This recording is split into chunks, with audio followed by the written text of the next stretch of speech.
జిల్లా వ్యాప్తంగా పోలీస్ స్టేషన్లలో గత 5 సంవత్సరాలుగా ఒకే చోట ఉద్యోగ బాధ్యతలు నిర్వహిస్తున్న పోలీస్ అధికారులు మరియు సిబ్బందికి జిల్లా పోలీస్ కేంద్ర కార్యాలయంలో కౌన్సిలింగ్ నిర్వహించి ఖాళీగా ఉన్న పోలీస్ స్టేషన్లకు బదిలీలు చేసినట్లు జిల్లా ఎస్పీ మణికాంత్ చందోలు తెలిపారు.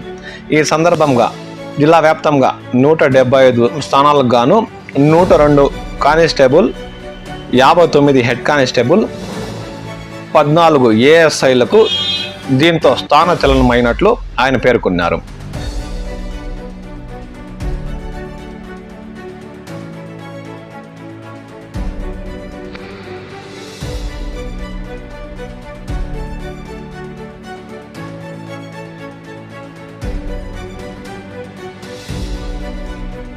ఆదివారం రోజు జిల్లా వ్యాప్తంగా ట్రాఫిక్ పోలీసుల ఆధ్వర్యంలో డ్రంక్ అండ్ డ్రైవ్లు టెస్టులు నిర్వహించి 16 కేసులు నమోదు చేసి న్యాయమూర్తి ఉమాదేవి ముందు హాజరుపరచగా ఒక్కొక్కరికి 10,000 చొప్పున జరిమానం విధించినట్లు ఆయన అన్నారు.